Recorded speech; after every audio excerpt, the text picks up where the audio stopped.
Buen día. Gracias por ver otro de nuestros videos de LogicBox. El día de hoy vamos a ver qué es la comunicación serial, qué diferencias hay entre los diferentes interfaces 232, 485 y 422, así como realizar pruebas con estas interfaces. Un poco de información de qué es el protocolo. No es el protocolo, la interfaz 232. Recordemos que la interfaz es por donde viaja y el protocolo es el idioma o la información que viaja. Bien, aquí el 232, esta interfaz se llamó así porque era un estándar, el estándar EIA-TIA RS232C, era una norma y se empezó a utilizar para intercambio de información entre equipos terminales de datos y un equipo de comunicación de datos. Por ejemplo, los ratones, algunos modems, unos joystick, etc. Tenían un puerto DB9, se llama DB9 porque son 9 pines que tiene este tipo de conexión, o DB25, similar pero 25 pines. Hay que mencionar que este puerto no es igual que el LPT1. El LPT1 usado en las impresoras antiguas, que es el puerto paralelo, ese sí tenía 8 pines de datos para pasar cada bit. En cambio, 8, 16, bueno, dependiendo de la información. En cambio, el DB9 o el DB25 solo utilizamos los 9 pines, tanto en uno como en el otro. Son 9 pines, pero de los cuales solo utilizamos 3 para el envío de datos.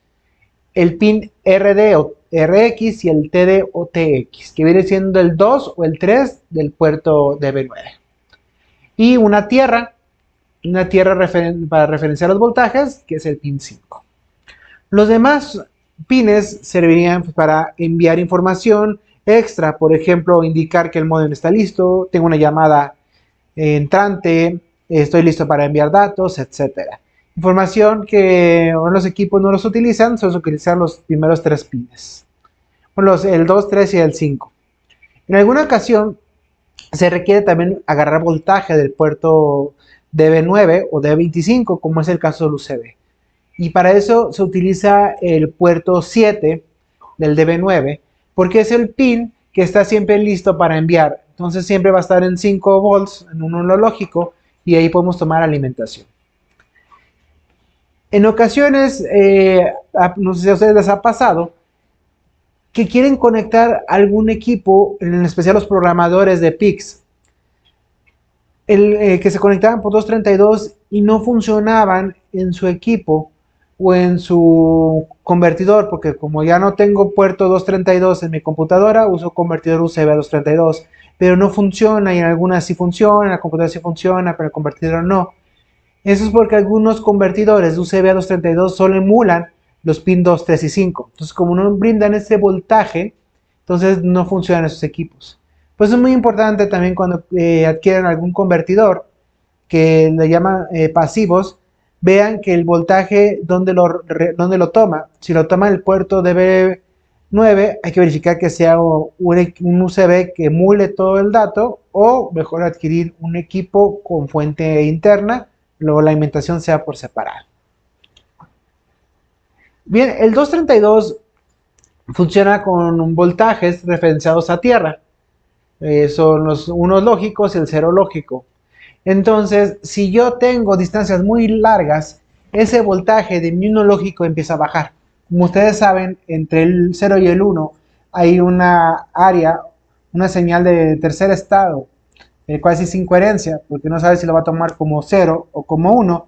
Entonces, cuando el 1 entra en esa fase, empezamos a perder los datos, porque ese 1 ya no es reconocible, y entonces es cuando ya no tengo la información correcta que estoy recibiendo.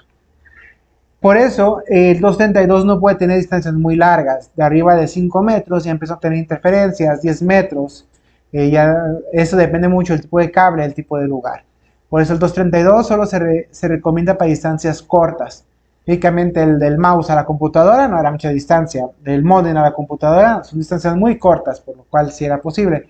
Pero digamos, yo quiero colocar al otro lado de mi edificio el equipo, ya no se puede. Bien, entonces dijeron, oye, ¿cómo yo puedo hacer para tener una señal más larga? enviar más información a distancias muy largas. Bueno, nuestro problema que tenemos es la referencia a tierra. Entonces, ¿qué pasa si yo mejor hacen una referencia a otra salida? Tengo una señal diferencial en lugar de una señal de terminal común. De terminal común porque los dos compartían la misma tierra. En cambio, uno diferencial, cada uno tenía su propia tierra, por así decirlo, o su propio voltaje negativo, su propio voltaje de referencia. Por eso que siguieron investigando, tuvieron la interfaz 422, RS422. En esa interfaz ya tenía cuatro hilos o cuatro pines. A positivo, A negativo, B positivo y B negativo. Tenemos aquí las partes A más, A menos, B más, B menos. Por RX positivo, RX negativo, TX positivo y TX negativo. Bueno, depende de cómo lo tomen.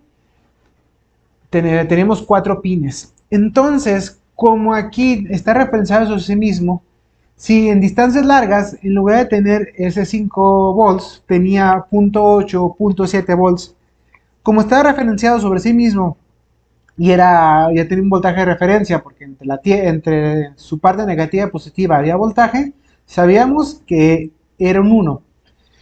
Entonces esos 7, 6 volts, 0.6 volts, 0.7 volts, seguía siendo un 1 lógico, por lo cual podemos tener distancias de hasta 1.2 kilómetros sin perder datos. Y bueno, 1.2 kilómetros son distancias bastante largas y puedo comunicar mis datos. Y la otra ventaja que se tenía es que se puede hacer multidrop. Y el multidrop es que podemos conectar varios equipos a la misma red. Entonces iba corriendo aquí mi red como los teléfonos análogos.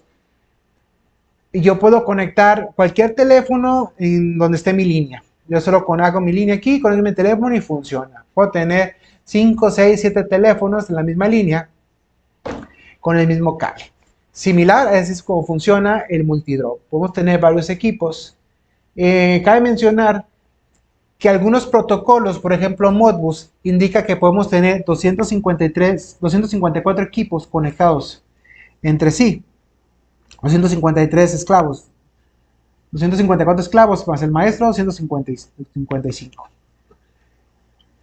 Pero esto es en cuanto a la parte de datos o la parte del protocolo, porque también cuántos equipos se pueden conectar en la red, eso depende mucho del equipo. Recordemos que si conecto muchas resistencias en paralelo, voy dividiendo el valor de resistencia, hasta un momento va a llegar a tender a cero. Entonces, entre más equipos conectes, más bajo tengo la resistencia, hasta que voy a tener un puente, un corto, y ya no va a haber comunicación. Es por eso que tienen un límite en cuanto a electrónica, 32 equipos. ¿Sabes qué? Se puede conectar 32 equipos. Si quisiera conectar más, requiero poner un amplificador, un multiplexor, y puedo conectar hasta llegar a los 156. También por eso es la resistencia de terminación. Para esa resistencia no tienda a nunca hacer. Bien, esto es el cuanto a 422. Bueno, ya tenemos la ventaja de tener hasta 1.2 kilómetros, pero son 4 cables. ¿Qué podemos hacer o qué podemos seguir mejorando? Bien, hicieron otra mejora, una adaptación, y tenemos el RS485. El RS485 tiene la misma ventaja de 1.2 kilómetros, pero ahora tiene una pequeña mejora. Solo tengo 2 cables con que puedo tener la comunicación. En esos 2 cables va a viajar tanto la transmisión como la recepción de datos por medio de sincronización. ¿Qué es lo que hace? Primero el maestro habla y todos los esclavos escuchan. Oye, esclavo 1, mándame mi información. Entonces el esclavo 1 le dice, ok, esta es mi información. Otra vez al maestro, oye, esclavo 2, mándame mi información. Y el esclavo 2 responde. Entonces ahí se van turnando entre envío y recepción de datos. Así es como el teléfono. Habla una persona, se calla y empieza a hablar la otra persona, aunque todos estén en la misma línea o conectados entre sí. Entonces por eso no se sobrelapan los datos. ¿Qué es lo que se hicieron? Juntaron los positivos y negativos de Rx y Tx, y tenemos ahora el data B, A, más o menos, Tx o Rx. Tenemos aquí la información, aquí no es Tx y Rx, sino son los positivos y los negativos. Y aquí el positivo del Tx lo juntamos con el positivo de Rx, el negativo de Tx con el negativo de Rx. Y tenemos aquí ya, por eso el B más, el B A o más o menos. Podemos encontrarlo así en la mayoría de los equipos. Pueden encontrar también uno que es tierra, pero esa tierra no es para referenciar el voltaje. Esa tierra solo es para aislar el cable. Si yo tengo un cable con una malla para aislar mi señal, pues los conecto ahí mi tierra y está aislando lo que es mi equipo o mi cable. También el cable dirán, es que cable es especial, requiere un cable especial para esos 1.2 kilómetros. Muchos han preguntado qué cable es el 485, qué cable es el 422. En sí, cualquier cable que sea de 2 hilos, 4 hilos en caso de 422, funciona. Podemos hacer tendido de información de 485 con un cable de teléfono sin ningún problema. Aquí en la práctica hemos colocado este tipo de cables 100 metros en un edificio sin ningún problema. Son lugares donde pues, el cable pasa en una canaleta, está aislado, entonces no requiero ningún tipo de cable especial. Ya si lo voy a poner afuera, pues ahora sí tengo que ver que sea un cable resistente, un cable aislado para intemperie, etc. Pero en sí, solo con que tenga 2 cables es suficiente.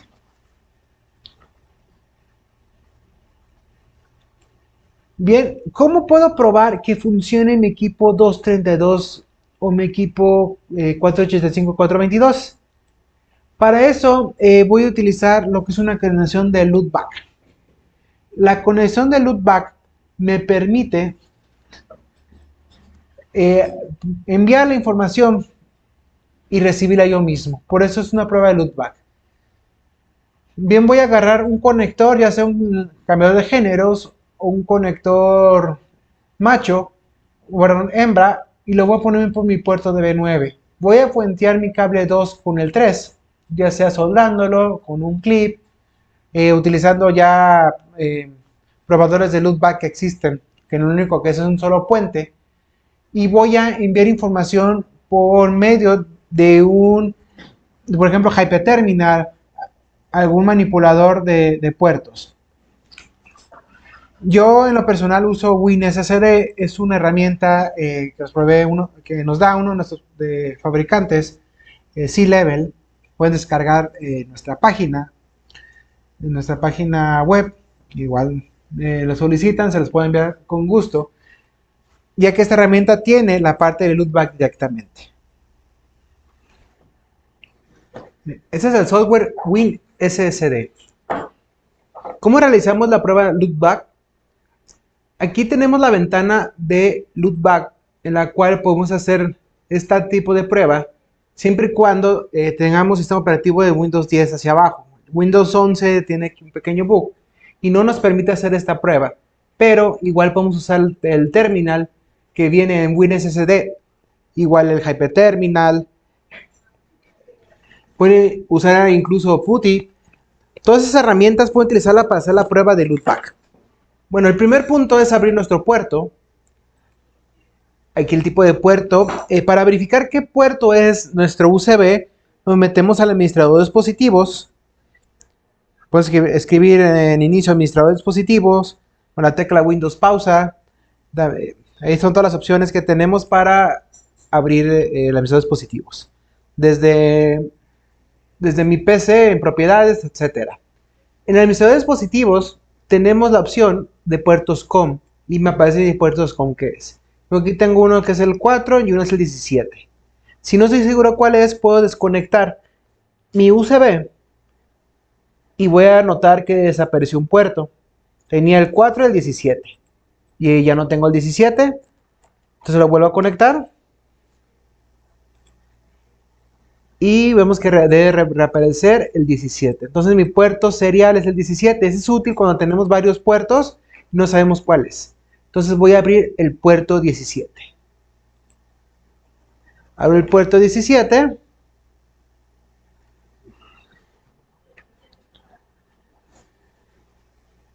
Puedo irme hasta el puerto 17 o escribir 17.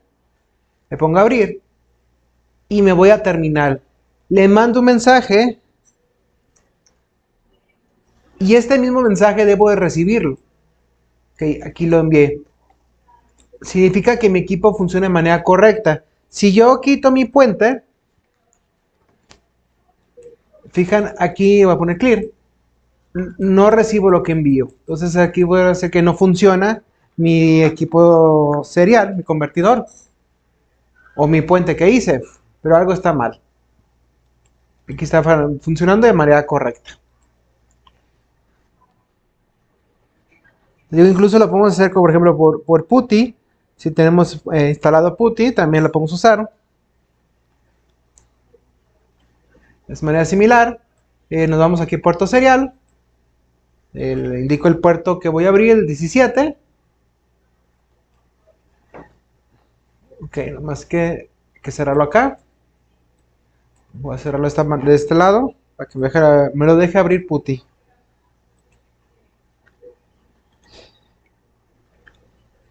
Y en PuTTY me va a aparecer la pantalla de terminal. Y lo que escriba me debe aparecer en la pantalla como si fuera un bloc de notas. Mensaje de prueba. Acuérdense, lo que escribo en PuTTY no se ve porque el hecho está apagado por default. De hecho, va a estar apagado el hecho. Yo si desconecto y escribo, no me sale nada porque no tengo el puente de loopback. En cambio, si lo tengo conectado, me sale la misma palabra. Entonces, una prueba también se puede probar con PuTTY, incluso también con GPTerminal, etc. Con cualquier visor de serial.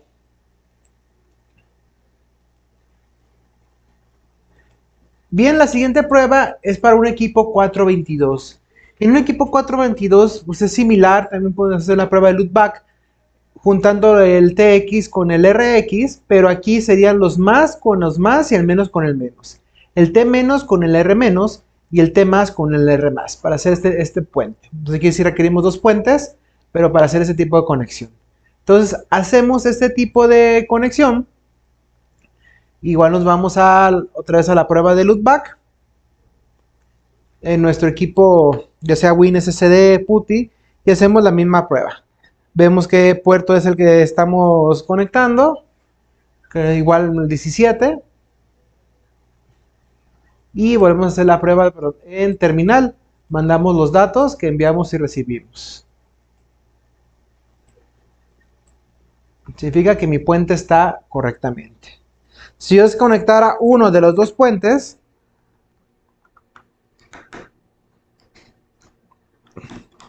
conecto uno solo, fíjate que aquí ya no funciona mi prueba de loopback. Entonces es una señal de que mi convertidor no funciona de manera correcta. Bien, entonces en 422 es exactamente lo mismo, no solo hacemos dos puentes. En 485 ya es diferente, ya que no podemos hacer la prueba de loopback directamente. Requerimos de dos convertidores de 485 y puentear los más con el más y el menos con el menos. A con A, B con B, D más con D más, D menos con D menos. Aquí tenemos el D menos, lo estamos conectando aquí al D menos. Y estamos conectando al D más, conectado al D más. Bien, aquí podemos abrir dos instancias de WinSSD. Solo le damos otra vez doble clic al programa.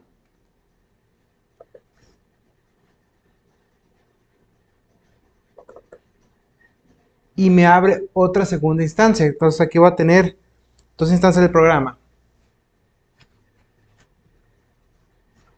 Hay que ver qué puertos son. Porque aquí voy a tener mis dos convertidores.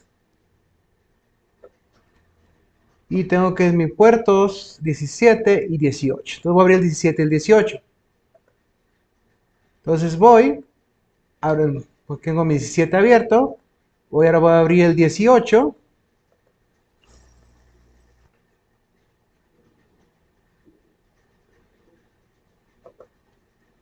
Y voy a hacer la prueba en terminal. Entonces pongo aquí la prueba de terminal y los dos en terminal. Y lo que mande de un lado, lo debo recibir en el otro equipo. Si por alguna razón recibo un dato mal, señal de que mi equipo está mal o tengo algún equipo dañado, como es este caso, donde no estoy recibiendo la señal correcta. Voy a hacerlo del otro lado.